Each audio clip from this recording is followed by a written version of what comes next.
नमस्कार यहाँहरू सबैलाई। आज हामी भारतको मध्य प्रदेशको इन्दौरमा पुगिसकेका छौँ। त्यो पनि खण्डवा जिल्लामा 12 ज्योतिर्लिङ्गमध्ये एक मानिने ओमकारेश्वर ज्योतिर्लिङ्गको दर्शन गर्नको लागि हाम्रो यो यात्रा 26औं दिनमा चलिरहेको छ र भगवान ओमकारेश्वर ज्योतिर्लिङ्ग र ममलेश्वर ज्योतिर्लिङ्गको दर्शन आज हामी गर्नेछौँ। यो देखिएको नदीको नाम चाहिँ नर्मदा नदी हो र हामीलाई हाम्रो लानुभएको एजेन्सीले चाहिँ यो नदीमा स्नान गरेपछि मात्रै ओमकारेश्वर ज्योतिर्लिङ्ग र ममलेश्वर ज्योतिर्लिङ्गको दर्शन गर्नु भनेर भन्नुभएको थियो। त्यसैले हामी पनि नुहाउनको लागि स्नान गर्नको लागि एकदम तयार भएर आफ्नो लुगाहरू बोकेर नदीमा स्नान गर्न गयौँ।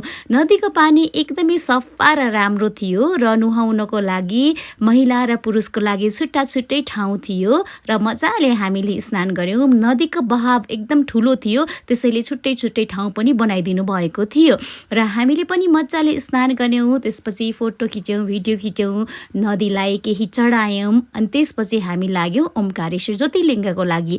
र यो देखिएको नदीबाट नै ओमकारेश्वर ज्योतिर्लिङ्ग पुग्न सकिन्छ। पहिला चाहिँ पुल नहुँदाखेरि चाहिँ यहीँबाट ज्योतिर्लिङ्ग दर्शन गर्नको लागि डुङ्गा चढेर पारी आउनु पर्ने रहेछ। अहिलेसम्म हामी वारी नै छौँ। अब लाग्यौँ हामी ओमकारेश्वर ज्योतिर्लिङ्गको दर्शन गर्न।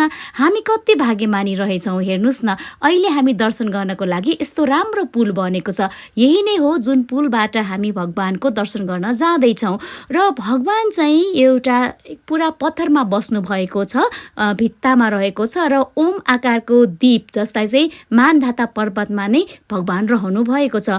ओम आकारको दीपमा रहनु भएको हुनाले चाहिँ ओमकारेश्वर ज्योतिर्लिङ्ग हुनु भएको। भगवानको दर्शन यहाँहरू पनि गर्नुहोस् र भगवानलाई दर्शन गर्न जाँदाखेरि चाहिँ एउटा कुरामा नझुकिनुहोस्। भगवान शिवलिङ्गको अगाडि ट्याक्कै एकजना देवी पार्वतीको मूर्ति राखिएको हुन्छ र सबैको आँखा पहिला पार्वतीमा पुग्छ, कस्तो राम्रो भगवान भनेर। त्यति बेला चाहिँ शिवलिङ्गको दर्शन गर्नै बिर्सिन्छ। मलाई पनि झन्डै त्यस्तो भएको थियो।